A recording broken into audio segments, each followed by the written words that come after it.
Hello guys, good morning. So for today's video ay umaga ngayon. So tinanghali na tayo guys.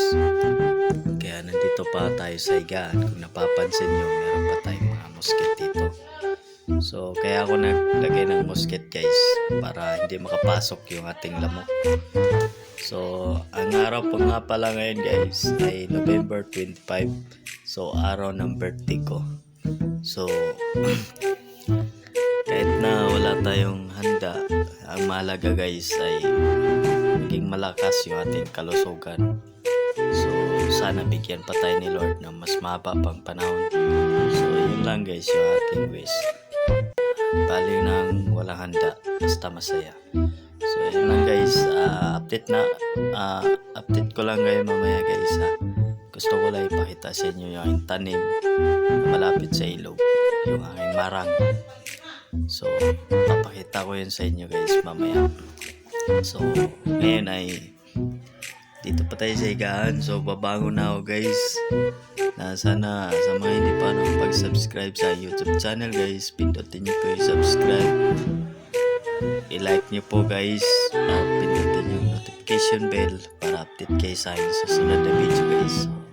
So, yun na guys, update namin kayo mamaya. Guys, nandito na tayo ngayon sa sala. So, bahay nila Yaya to. So, samahan nyo dito sa labas. Ito yung labas na guys. Karon guys, namin na ako dito sa likod. Gusto na ipakita sa inyo guys yung tanim. Dito tayo sa likod guys. Malapit lang tayo sa ilog. Ito yung likod namin guys. Ito yung bahay. Tayo sa likod guys. Pakita ko lang sa inyo yung aking tanim. So, dalawa lang yung tinatanim ko guys. Ito yung manok ni Yoyo Junior. Ayan. Ito yung guys, kulungan ng baboy. So, wala naman tayong baboy. Kaya inayaan na lang. So, tinatampakan na lang mga kung ano-ano guys. Ayan. Tayo sa likod. Ito yung ilog guys na sinasabi ko sa inyo. So kaya ako nagtanim dito guys ng marang para ito yung marang guys. Ayan, ito yung tanim ko, marang. Ito marang. Lagyan kong kahoy para hindi siya mano. Ayan pa guys. Ayan. Pagkadalawa, so malapit siya sa pinya. May isang pinya dito. Ito yung ilog guys, oh. Diba? Kaya ako nagtanim ng marang guys para paglaki nila matanda na ako. Sana maabutan ko pa to. Yan lang guys. Ilog. Meron kami ditong langka. Ayan, may dalawang bunga.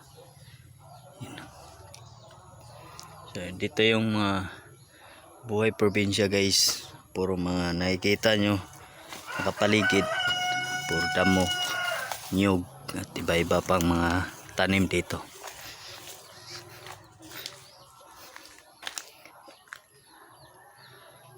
Diba guys, nakikita nyo na yung tanim ko.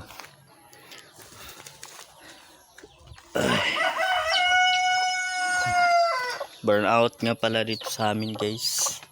Mamayang hapon pa ang So time check tayo ngayon. Ang oras natin ngayon guys ay alas 11:32. So ang oras ng pagbukas ng ilaw ay alas 4 ng hapon. So ayan. Ito yung kanal guys na dinadaanan yung lababo. Dito dadaan yung tubig papunta sa ilog.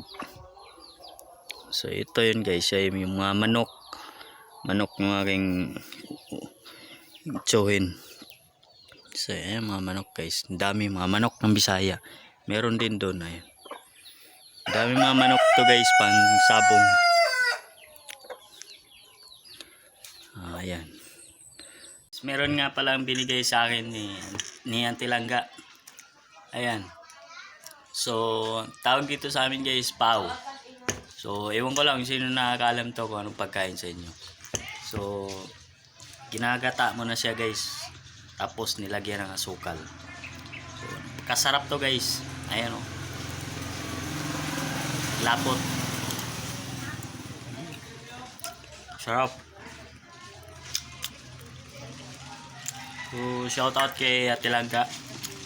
Pagbigay nito. Sarap. Guys, so. Sarap. Yun lang guys. Maraming salamat.